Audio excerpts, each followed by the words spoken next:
Hello everyone, my name's Mema. Some of you might know me from when I visited your school, but if not, I'm here because I want to share one of my favourite stories with you. It's a story you might be reading in school, but either way, you should read it because it's really good.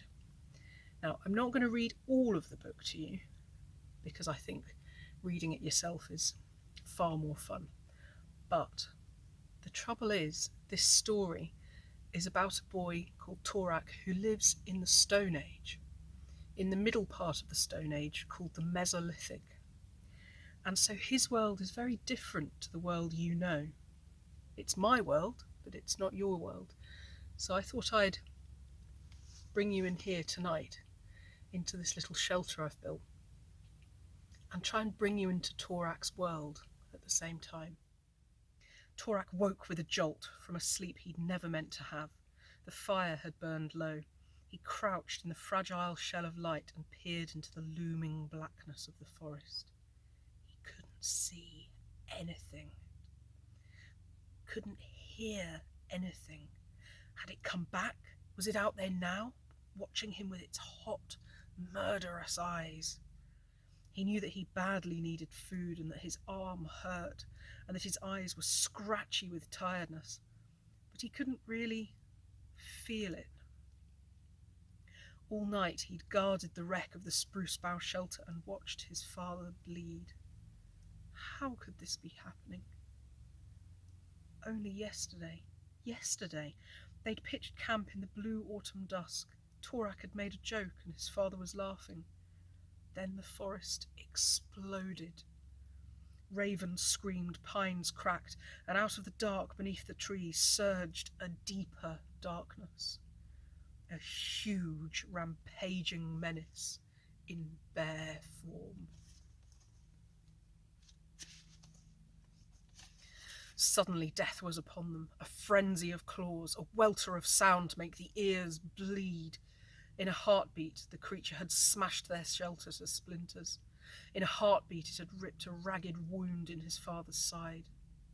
And then it was gone, melting into the forest silently as mist. What kind of bear stalks men, then vanishes without making a kill? What kind of bear plays with its prey? And where was it now? Torak couldn't see beyond the firelight, but he knew that the clearing too was a wreck of snapped saplings and trampled bracken. He smelt pine blood and clawed earth. He heard the soft, sad bubbling of the stream 30 paces away. The bear could be anywhere.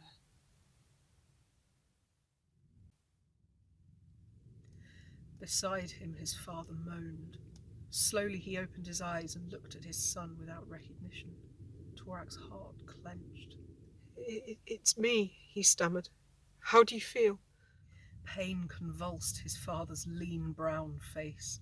His cheeks were tinged with grey, making the clan tattoo stand out lividly, and sweat matted his long dark hair. His wound was so deep that as Torak clumsily staunched it with beard moss, he saw his father's guts glistening in the firelight. He had to grit his teeth to keep from retching. He hoped Far didn't notice. But of course he did. Far was a hunter. He noticed everything. Torak, he breathed. His hand reached out, his hot fingers clinging to Torak's as eagerly as a child. Torak swallowed. Sons clutched their father's hands, not the other way around. He tried to be practical, to be a man instead of a boy. I've still got some yarrow leaves, he said, fumbling for his medicine pouch with his free hand. Maybe they'll stop the... Keep it. You're bleeding too. It doesn't hurt, lied Torak. The bear had thrown him against a birch tree, bruising his ribs and gashing his left forearm. Torak, leave now, before it comes back. Torak stared at him. He opened his mouth, but no sound came. You must, said his father. No, I can't. Torak, I'm dying. I'll be dead by sunrise. Torak gripped the medicine pouch. There was a roaring in his ears. Far, give me what I need for the death journey. Then get your things. The death journey? No, no. But his father's face was stern. My bow, he said. 3 arrows. You keep the rest. Where I'm going. Hunting's easy. There was a tear in the knee of Torak's buckskin leggings. He dug his thumbnail into the flesh. It hurt. He forced himself to concentrate on that. Food, gasped his father. The dried meat, you take it all. Torak's knee had started to bleed. He kept digging. He tried not to picture his father on the death journey. He tried not to picture himself alone in the forest. He was only 12 summers old. He couldn't survive on his own. He didn't know how. Torak, move! Blinking furiously, Torak reached for his father's weapons and laid them by his side. He divided up the arrows, pricking his fingers on the sharp flint points. Then he shouldered his quiver and his bow, and scrabbled in the wreckage for his small basalt axe. His hazelwood pack had been smashed in the attack. He'd have to cram everything else into his jerkin or tie it onto his belt. He reached for his reindeer hide sleeping sack. Take mine, murmured his father. You never did repair yours and swap knives. Torak was aghast. Your knife? No, you'll need it. You'll need it more, and it'll be good to have something of yours on the death journey.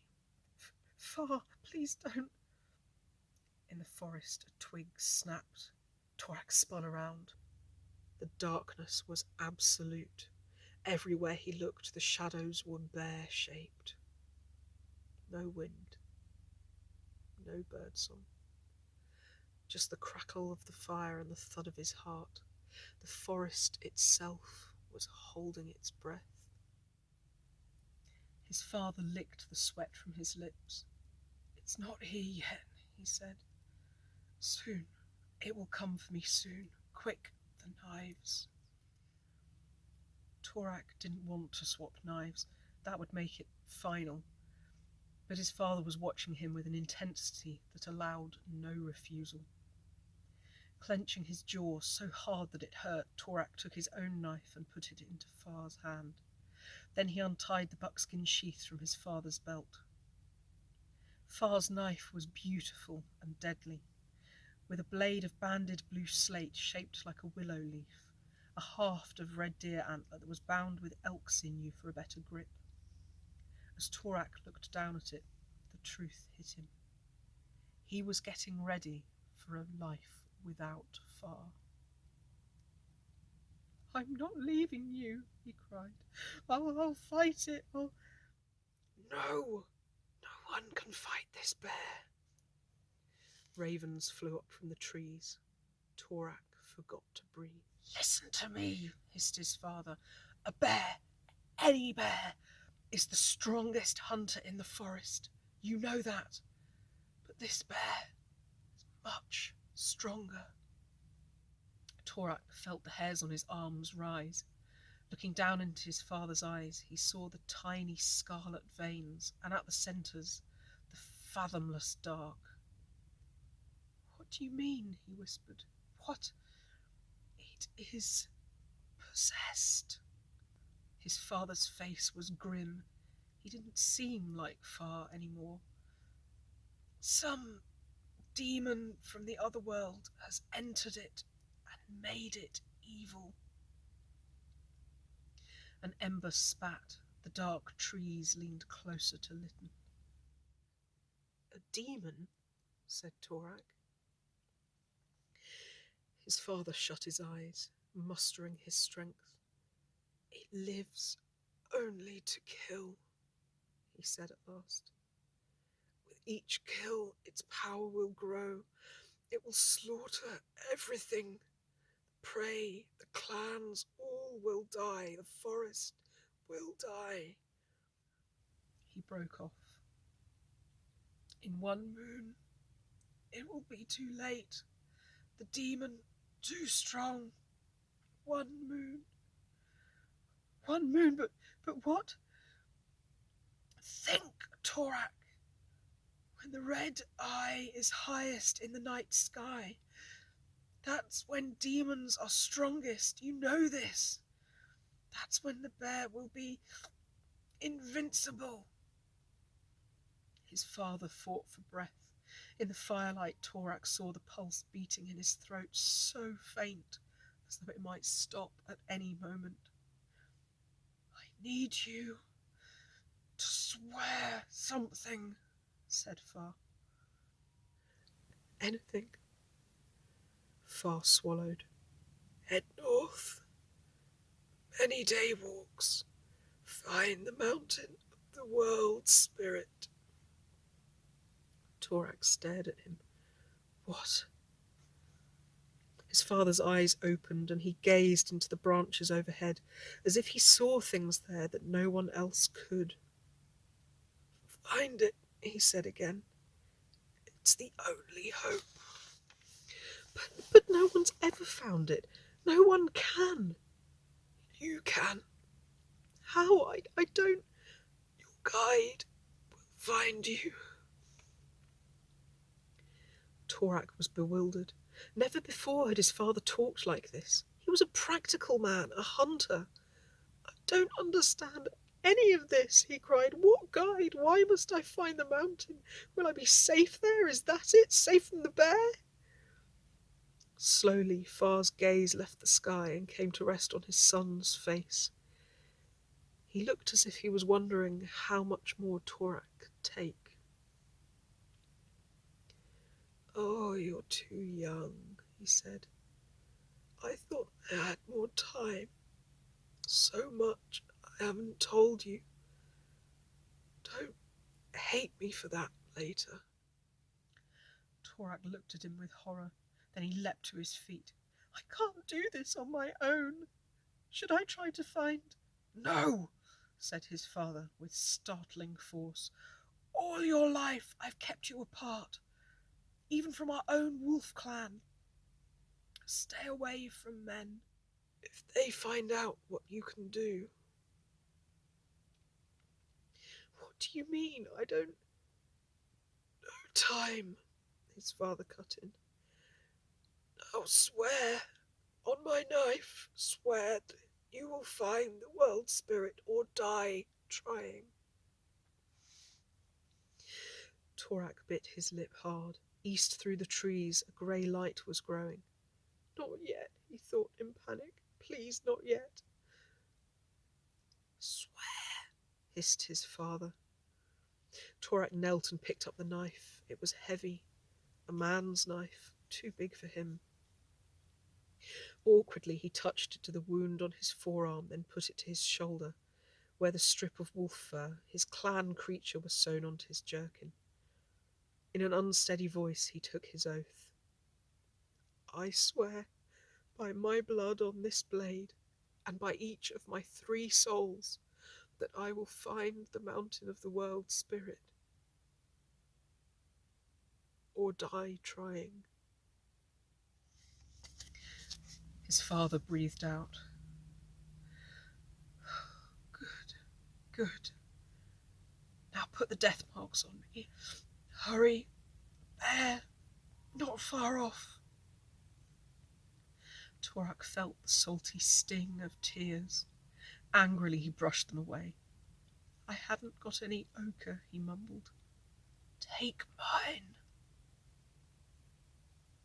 In a blur, Torak found the little antler-tine medicine horn that had been his mother's. In a blur, he yanked out the black oak stopper and shook some of the red ochre onto his palm. Suddenly he stopped. I can't. You can. For me. Torak spat into his palm and made a sticky paste of the ochre, the dark red blood of the earth. Then he drew small circles on his father's skin that would help the souls recognize each other and stay together after death.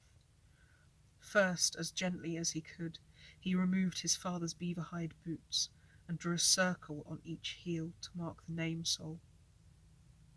Then he drew another circle over the heart to mark the clan soul.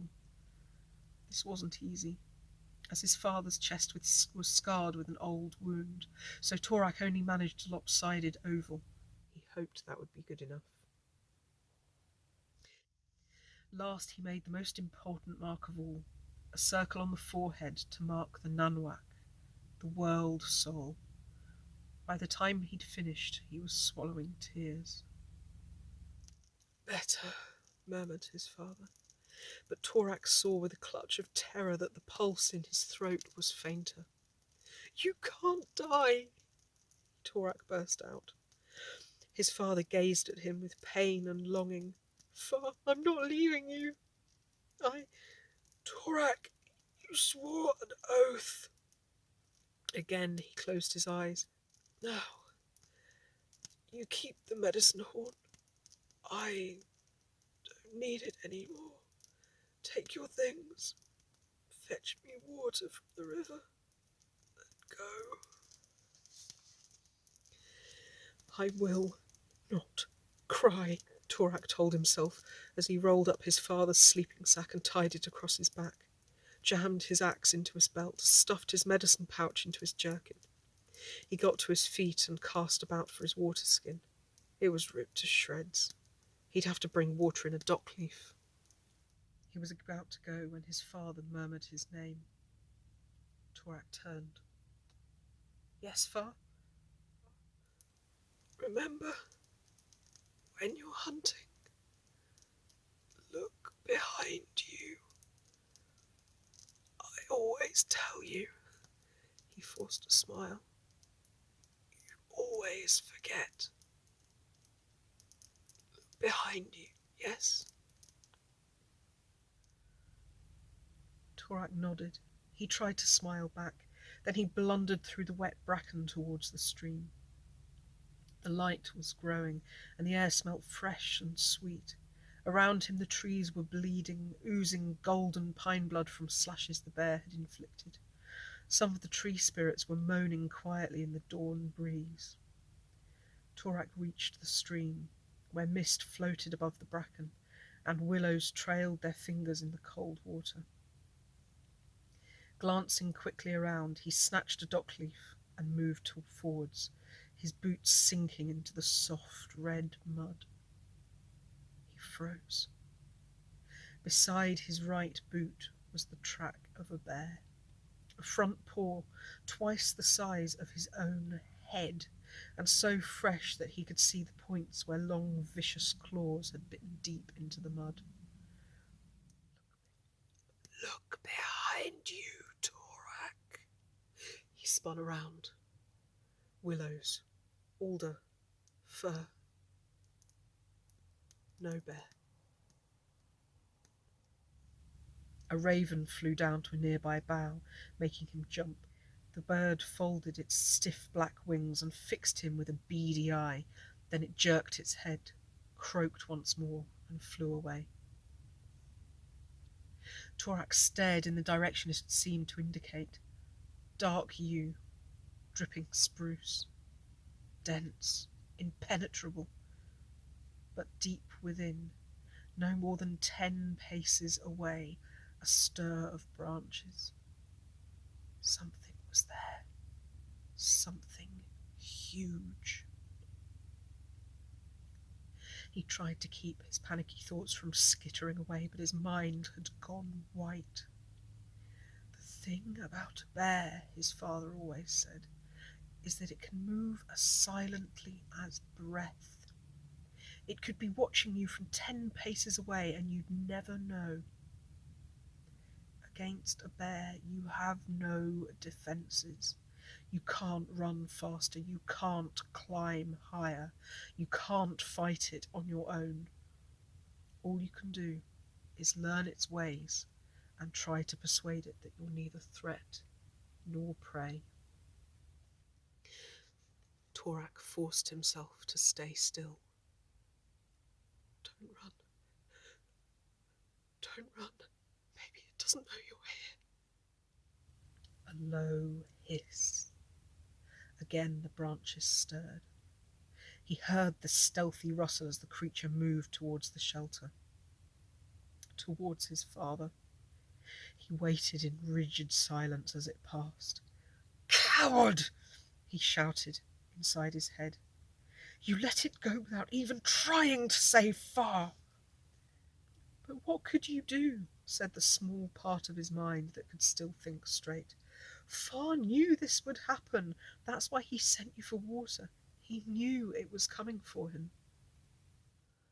"Torak!" came his father's wild cry. "Run!"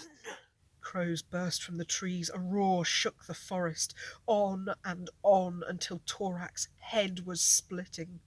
"Far!" he screamed. "Run!" Again the forest shook. Again came his father's cry. Then suddenly it broke off. Torak jammed his fist in his mouth. Through the trees he glimpsed a great dark shadow in the wreck of the shelter. He turned and ran.